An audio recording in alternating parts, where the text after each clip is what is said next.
የሆነ ነገር ይሸተኛል። ምንድነው? ጨጓራ ተቃጠለ እንዴ? እኔ እንዳንተ አይደለሁም በሰው ደስታ የምናደድ።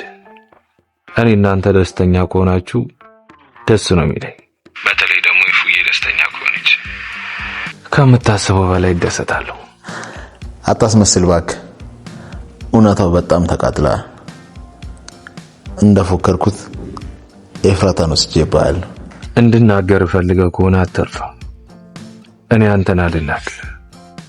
እኔ ካንተ ጋር የምጣላው ኤፍራታ ፊት ላይ ሐዘን ሳይሆን በአንተ ምክንያት አንድ የማዘለላ ከዓይኗ ቢወርድ የዛኔ እቤት ውስጥ እንዳለ አቃጥልሃለሁ። እንዳትነሳ አድርጌ ይሰባብራል። ታውቃለህ፣ እንደዚህ ፈሪ አትመስለኝም ነበር። በቃ የዚህን ያህል ብቻ ነው መታገል የምትችለው? ኤፍራታን በጣም የምታፈቅራት ይመስለኝ ነበር። ለካ ሁሉም ነገር ውሸት ነው። ለማንኛውም ዛሬ ከወደፊት ባሏ ጋር ነው የምታድረው። እየደወላችሁ ባትረብሽም ጥሩ ነው።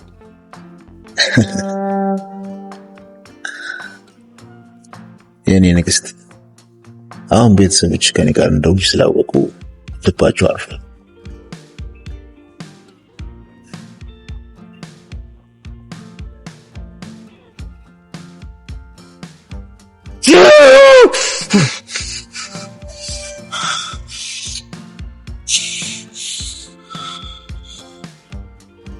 ሰዎች እንግዲህ የዛሬው ሐረግ ድራማ በጣም ከባድ ሆኗል። ኤፉ እንግዲህ ያው ቢያምህም ቢመርህም ብላ ለናታን ነግረዋለች። እኔ አንተን አላፈቅርህም የማፈቅረው ያፌትን ነው ብለዋለች። እንግዲህ በዚህ ነገር ናታን በጣም ተጎድቷል ከሚባለው በላይ ልቡ ተሰብሯል። ከኤፉ መኝታ ቤት ሲወጣ አዝኖ ነበር።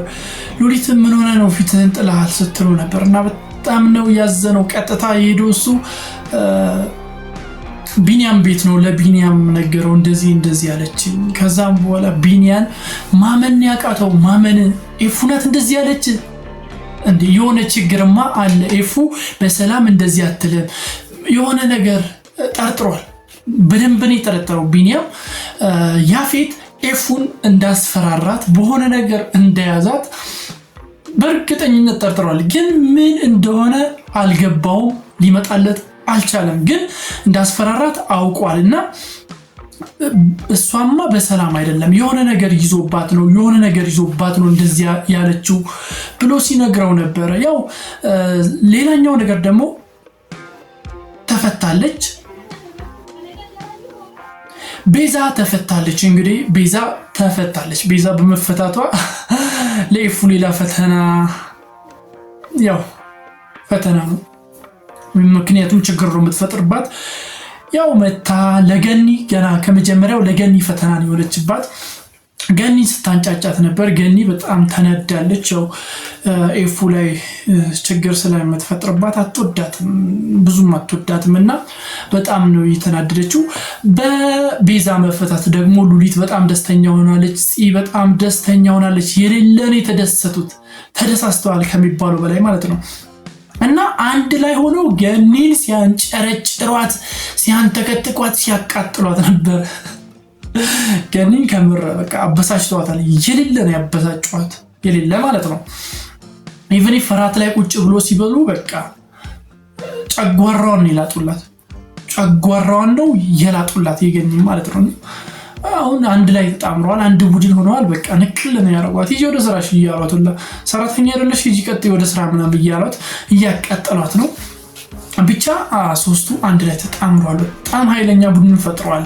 ሌላ ደግሞ ያው ኤፉ ሄዳለች ማጋ ያፌት ጋር እራት ሲበሉ ነበር። ያው ያፌት ሲዝናናባት ነበር። ፈታ ዘና እኔ የኔ ትሆኛለሽ እንዳልኩ እንግዲህ የኔ ሆነሻል። ብዙም አትናደጂ፣ አትበሳጪ፣ ስትቆይ ትለምጂዋለሽ፣ ትወጂኛለሽ ምናምን ሲላት ነበር። ያው ናታንም ደውሎላት ነበር ስለመሸ ደውሎላት የት ነው ያለሽው ምናምን ሊላት ሲደውላት ማን ያነሳው? ያፌት አነሳ። ከዛም በኋላ እኔ ጋር ናት ፈታ እያለ ነው እራት እየበላን ነው እንዳልኩት እንግዲህ ኤፉን የራሴ ያደረኳት ምናምን ሲለው ነበር። ከዛም በኋላ ምንድነው የሚሸተኝ የሆነ የተቃጠለ ነገር ይሸተኛል። ጨጓራክ ተቃጠለ እንዳላለው ጨጓራክ አሯል በቃ ናታን አምነ ተቀበል ሲሉ ነበር። ያው ለሱ እንደ ጌም ነው ለያፌት እንደ ጌም ነውና ጨጓራክ አሯል ናታን ሲሉ ነበር። እኔ አልናደድም ማለት ናታን እኔ አልናደድም የፉ ደስታዬ ነው ሲል ነበር። ያው ግን እንዴት አለመናደድ ትችላለህ? በጣም ከባድ ነው፣ ያናዳል። እውነቱን ለመናገር በጣም ነው የሚያናደው። ያንተ የሆነውን ሰው ያንተ የሆነችውን ሴት አንደኛው መጥቶ በመሃል ሲወስድብህ ጨጓራ ብቻ አይደለም ሌላ ነገር ይቀጥላል። እንግዲህ ይመስላል የዛሬው። እንግዲህ በቀጣይ እስቲ ምን ሊፈጠር ይችላል? ሀሳብ አስተያየቶቻችሁን በኮሜንት መስጫ ላይ አስቀምጡልኝ። ባባይ